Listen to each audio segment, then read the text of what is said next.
Maintenant, on va s'intéresser au théorème de Cook-Levin. Donc, je rappelle que le théorème de Cook-Levin, c'est le fait que le problème SAT est NP complet, qu'il existe un problème NP complet naturel, en l'occurrence le problème SAT. Alors, souvent, ce qu'on appelle théorème de Cook-Levin, c'est le fait que 3 SAT est NP complet. Donc, dans la semaine précédente, nous avons démontré que si SAT est NP complet, alors 3 SAT est NP complet. Du coup, ce que je dois faire là simplement, c'est vous convaincre que SAT est NP complet. Alors, d'abord, une digression. Parce que souvent, il est dit que le théorème de Cook-Levin, c'est l'existence d'un problème NP complet. Bon, je pense qu'une remarque, c'est de se convaincre qu'il y en a des problèmes NP complets. Si on triche un peu et on joue avec les définitions, il y a clairement des problèmes NP complets. Et à vrai dire, donc supposons, exercice, que vous voulez produire un problème récursivement énumérable complet. Donc ça veut dire un problème qui est récursivement énumérable, mais plus difficile que tous les problèmes récursivement énumérables. Eh bien, il y a un exemple, c'est le problème universel. Et nous l'avions déjà vu, cet exemple de problème. Je prends une machine de Turing M, un mot W, je veux savoir si M accepte le mot W. Simplement, on avait dit qu'il était récursivement énumérable, mais pas décidable, mais je ne vous ai pas dit qu'il était complet. Mais si vous réfléchissez à la définition même de ce problème, il est complet. Bon, il est récursivement énumérable, nous l'avons déjà vu. Mais il est aussi plus dur que tous les problèmes récursivement énumérables. Et ça vient de la définition, quelque part. Puisque si j'ai un problème récursivement énumérable, par définition, ça veut dire qu'il est reconnu par une machine de Turing M. Donc, la fonction qui a W associe le couple M-W, par définition, satisfait que W est dans A, si et seulement si W est accepté par M. Autrement dit, si et seulement si f de W est dans le problème universel. Et la fonction qui a W associe ce couple, elle est bien calculable. Elle est même calculable en tant que polynomial. Pourquoi elle est calculable? Puisque j'ai fixé M. Et quand M est fixé, eh bien, il suffit, étant donné W, d'écrire le mot fixe de M et le mot W. Ça donne l'impression de jouer avec les définitions, c'est vrai, mais ça, c'est quelque chose un petit peu à méditer pour comprendre ce qu'on dit quand on dit qu'un problème est complet. Parce que c'est vraiment ça qu'on arrive à dire. Là, c'est bien récursivement énumérable complet. On a souvent envie de dire que la fonction f se calcule à partir de m, mais on n'a pas besoin de ça. On veut simplement cette propriété d'être plus dur que tous les problèmes de la classe, c'est-à-dire d'avoir la propriété celle-là. Et donc on a bien exactement ce que l'on veut. Alors pourquoi je vous dis ça? Parce que le problème universel, finalement, il avait été construit pour être récursivement énumérable complet. Eh bien, si je veux un problème NP complet, je peux faire la même astuce en la généralisant un petit peu. Cette fois, je vais considérer le problème que j'appelle artificiel. Je me donne une machine de Turing M, je me donne T, un entier, W, un mot, et la question que je me pose, c'est de savoir si M accepte W en temps T, sachant que j'autorise M à être non déterministe. Je prétends que ce problème est dans NP. Pourquoi?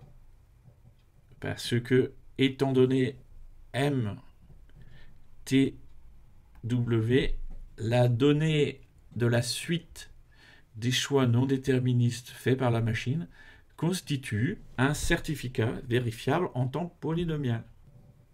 Bon, en passant, ça marche, et c'est pour ça. Pourquoi est-ce que j'écris T comme ça, en unaire et pas en binaire? C'est précisément pour que simuler T étapes se fasse bien en temps polynomial en T. Le truc, c'est que la chose, c'est que si j'écrivais t en binaire, faire t étapes en la taille du codage de t en binaire pourrait ne pas être polynomial. Ce serait en fait polynomial en le logarithme de t.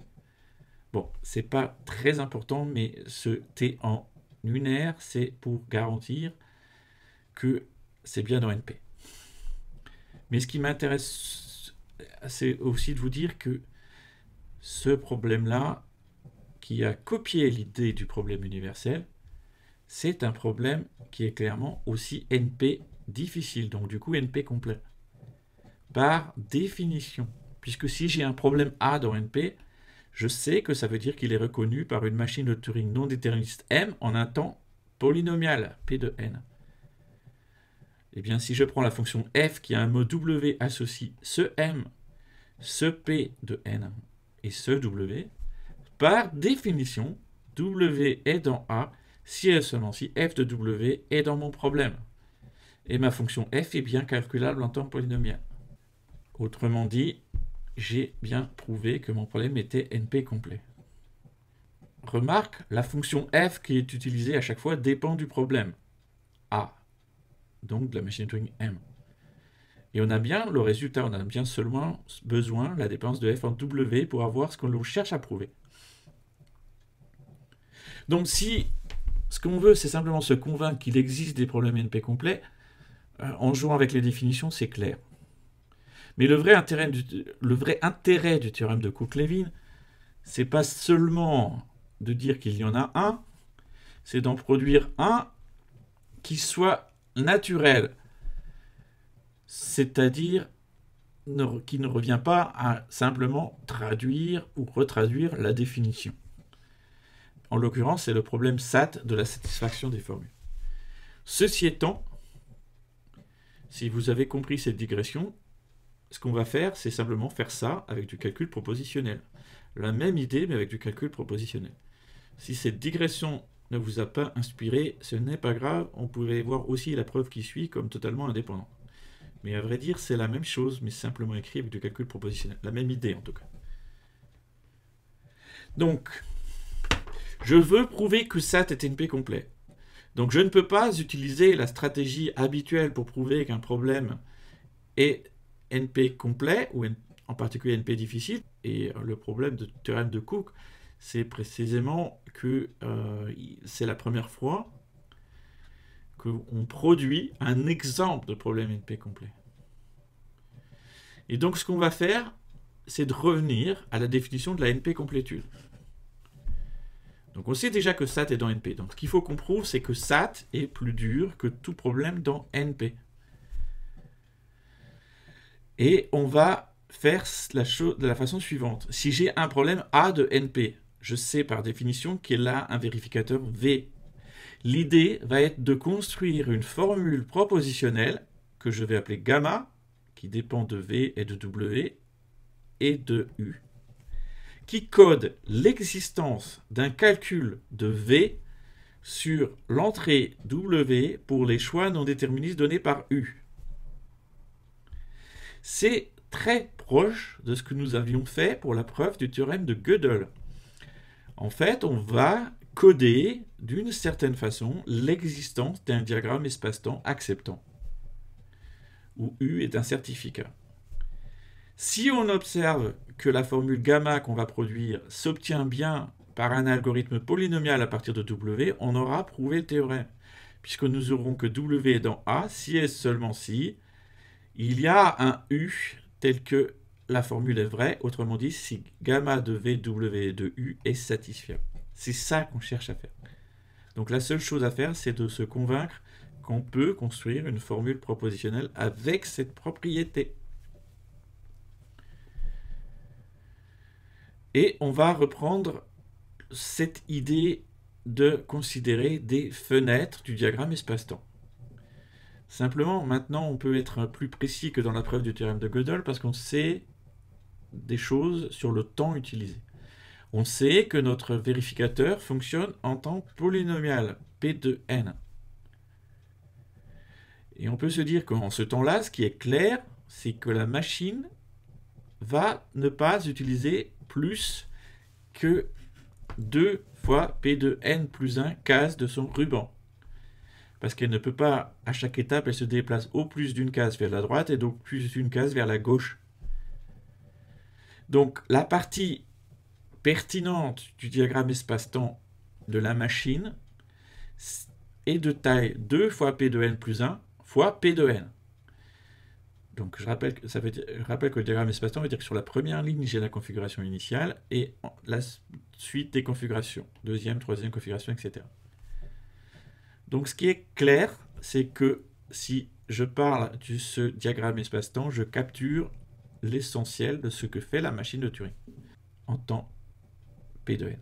Et on va simplement coder le fait que cette case, les cases de ce tableau, sont un diagramme espace-temps valide. Et je vais le faire avec du calcul propositionnel. Et donc, pour ça, je vais d'abord me dire que les valeurs possibles dans ces cases, c'est soit un symbole de l'alphabet de travail, soit un état interne. Et je dois coder ça avec du calcul propositionnel, donc je vais introduire des variables, je vais introduire des variables propositionnelles x, y, j, s, donc indexées par i, j, s. I, c'est quelque chose qui me permet de me repérer sur l'abscisse de mon diagramme espace-temps. J, c'est l'étape. Et S, c'est un symbole. L'idée étant que simplement x, y, j, s vaut 1, c'est si et seulement si la case t de i et de j vaut s. C'est une façon de coder avec des 0 et des 1, donc du variable propositionnel, le tableau. Et ce que je dois écrire, c'est que c'est un diagramme espace-temps valide. Donc ce que je vais faire, c'est dire que j'ai 4 formules et je prends la conjonction de ces 4 formules. La première dit qu'il y a bien un symbole et un seul par case. Donc j'écris que pour tous les i, pour tous les j, pour chaque valeur possible du symbole, il y en a au moins un x, y, j, s qui est vrai. Donc il y a bien un symbole dans chaque case, dans C. Et j'écris par ailleurs que je ne peux pas avoir 2 symboles différents par case.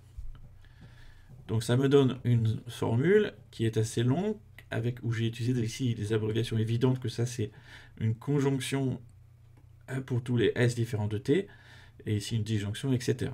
Bon, cette formule reste bien de taille polynomiale, et c'est bien une formule de calcul propositionnel si je développe complètement cette formule. Maintenant, start code le fait que sur la première ligne, j'ai l'entrée et U, séparées par un dièse. Donc, c'est simplement une formule assez longue, mais sans surprise, qui dit que j'ai des blancs, puis ensuite la première lettre de W, la deuxième lettre de W, la dernière lettre de W. Après, j'ai U, enfin j'ai un dièse, pardon, j'ai des U, et à la fin des blancs. Alt veut dire qu'il y a une configuration acceptante quelque part. Donc, il y a un I, un J, avec l'état acceptant. Et move dit que mon diagramme espace-temps est valide. Et là, je vais faire exactement la même technique que dans la preuve de mon théorème de Gödel. Je vais dire que pour toutes les fenêtres, elles doivent être légales. Donc, j'écris que pour tous les I et les J, quelque part, une fenêtre possible dans la liste des fenêtres légales. Du coup, prends comme formule gamma la conjonction de cell, start, move, alt. Donc, par construction, j'aurai que W est dans A si et seulement si cette formule est satisfaite. C'est clair que, étant donné W, je suis capable de produire en temps polynomial cette formule. Et donc, j'ai exactement prouvé que A était plus facile que SAT. Et donc que SAT est plus dur que tous les problèmes de NP. Ceci termine ma preuve.